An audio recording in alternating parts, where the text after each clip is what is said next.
Hello and welcome to Henry Willis Movie Reviews, where I take a look at films I've never seen before but others likely will have done. And we're going to look at a contemporary film today with the new release of the James Bond film, No Time to Die. I've been watching all the other Bond films in anticipation for this release, and I'll do a ranking of all of them on my channel in another video shortly, so look out for that. But I'm really excited for this, given the interesting choice in director in Joji Fukunaga, and also the fact that they've got Phoebe Waller-Bridge on the writing team. So I'm pretty optimistic about this. The reviews so far have been very good, so I'm going to head off to the cinema now to watch it in IMAX, and I'll come back and let you know my thoughts. Ooh. So we follow Bond, who's retired from service and living in Jamaica, but after a scientist is kidnapped by Lucifer Safin, the new supervillain played by Rami Malek, Felix Leiter asks for Bond's help in bringing this scientist in to the CIA. Now, before we go any further, I will avoid any I'll try to avoid any spoilers, so if you've not yet seen it, you're probably safe.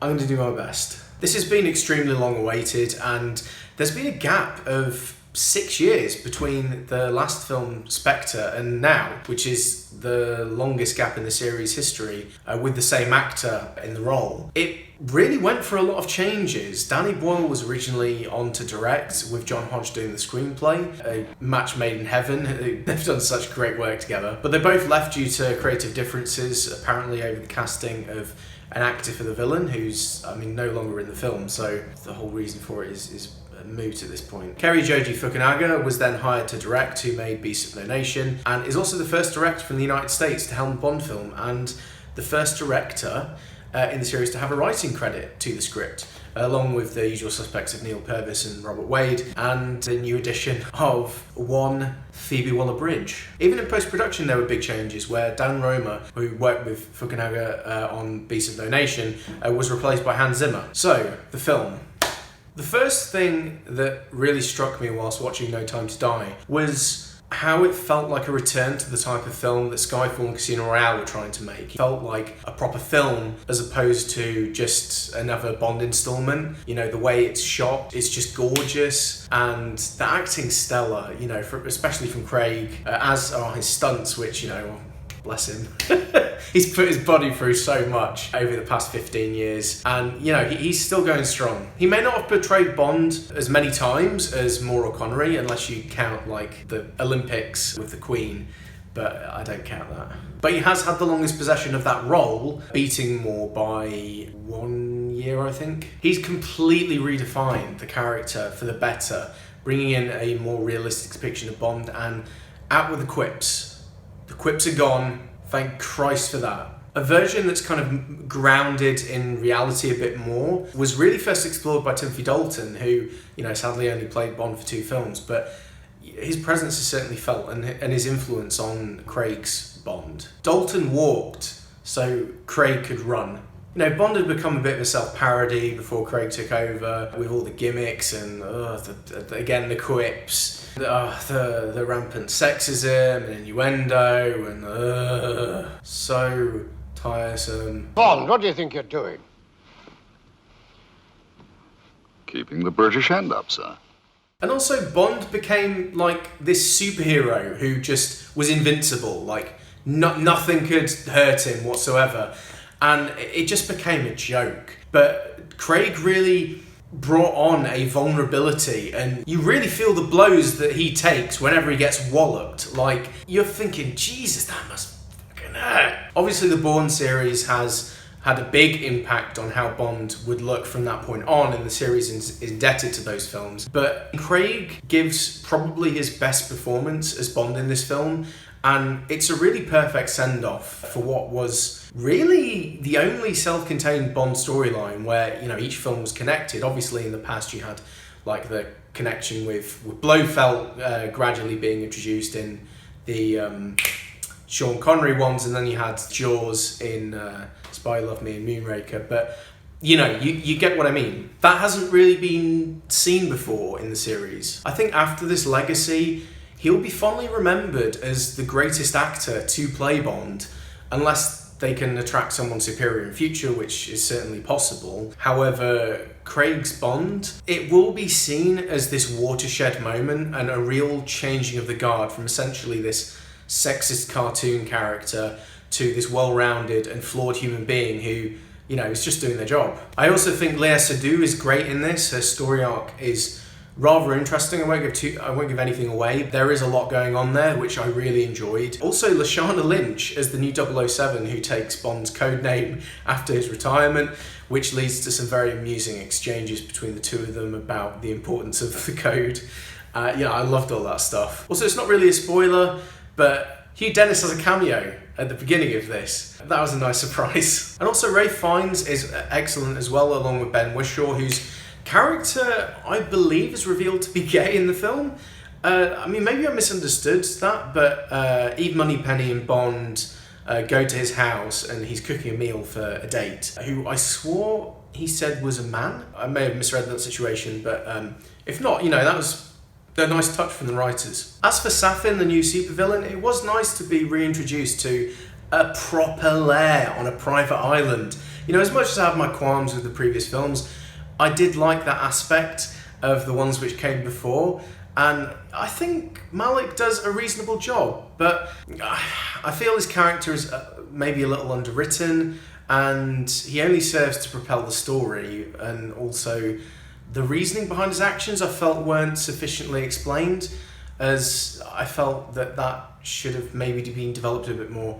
The initial idea of what he was trying to accomplish was perfectly fine, but beyond that, I was a bit lost. Was it to do with ethnic cleansing, or I know that kind of aspect of it was briefly touched upon, but it was never really made clear. But that's just a minor quibble. That aside, the writing is largely brilliant, and I'm so glad that they brought on Phoebe Waller-Bridge, who brought some great dialogue. I assume the exchanges about the code name with Bond and Nomi were her idea. It's a very funny film, and I laughed a lot more than I have done in the previous Bond installment. I thought the set pieces also were excellent, particularly the beginning in Italy, which was, a fantastic full ride. And also the moments in Norway, which I don't know if that was filmed in Scotland, because they stated that they had filmed in a couple of locations in Scotland, including Inverness, where I'm from, and Aviemore. But I don't remember them going to Scotland in the film, so they must have just used those as locations to double up as Norway. I don't know. Either way, the scenes there with the car chase were just great fun, like really thrilling, and oh god, I had a whale of a time watching this. Same with the scene in Cuba with Ana de Armas, who plays Paloma, who was just excellent. It really played on the stereotypes of Bond girls in the past and subverted them wonderfully, especially when she takes Bond to a wine cellar and starts undressing him, and we think it's going to go down the road of seduction, as these things usually would, because no one can get the fucking hands off him. But no, she's just taking his clothes off and then giving him a tuxedo to wear. And I really like that aspect of it, which we also saw earlier with Lashana's character Nomi, who appears to be seducing Bond, only for it to be revealed as she's trying to get his attention so she can explain the situation with this scientist and what have you, and also gloat at being the new 007. And I've really liked the subversion of this sort of thing throughout most of Craig's films, particularly how the sexualization has moved away from women to Bond himself, which goes back to the scene in Casino Royale where you see Bond in those blue shorts coming out of the water, which is obviously a callback to Dr. No with Ursula Andress. And you kind of get a similar thing in here where you see him take a shower and everything, and it was interesting to see the shoe on the other foot. I like that they made those changes. Also, regarding the Paloma character, who's just a real firecracker, I love her character. And the way that it's set up for Paloma to be absolutely useless, with her saying that she's had 4 weeks training or something, and Bond remarks, oh my god, these are the people that we got doing the job now. But she's not a disaster. She's brilliant and more than matches Bond in her capability as a spy. It's a shame she wasn't anymore though. I'm really going to miss that character. But, you know, it was nice to see Daniel Craig and Ana de Armas together again, you know, because they were so brilliant in Knives Out, which is another film that I love. I think Fukunaga has done a really wonderful job with the film. You know, I think that the direction is pretty deft, especially the way that the action is handled, which is superb. There's this great action scene towards the end where you have Bond fighting all of these goons who just keep popping up while he's going up the staircase, and you know, he just eliminates them as he goes, and it's just such a brilliant scene. The film looks really spectacular, and he did a great job. And you know, I'm glad that they continued down the vein of getting like a Sam Mendes character. You know, that route of bringing in a proper director has really worked, and I really hope that they continue doing that in future, and you know, maybe Chris Nolan gets a shot at it going forward. I'd also like to mention the score, because obviously with Hans Zimmer, everything he touches just turns to gold, and I love that style of minimalism in film music, whether, you know, it's Max Richter or Hilda Guðnadóttir. It never fails to deliver, and this one's no exception. The score sounds great, which I only found out recently was in part attributed to Johnny Marr, who provides the guitar track for the score, which just makes me love this film even more.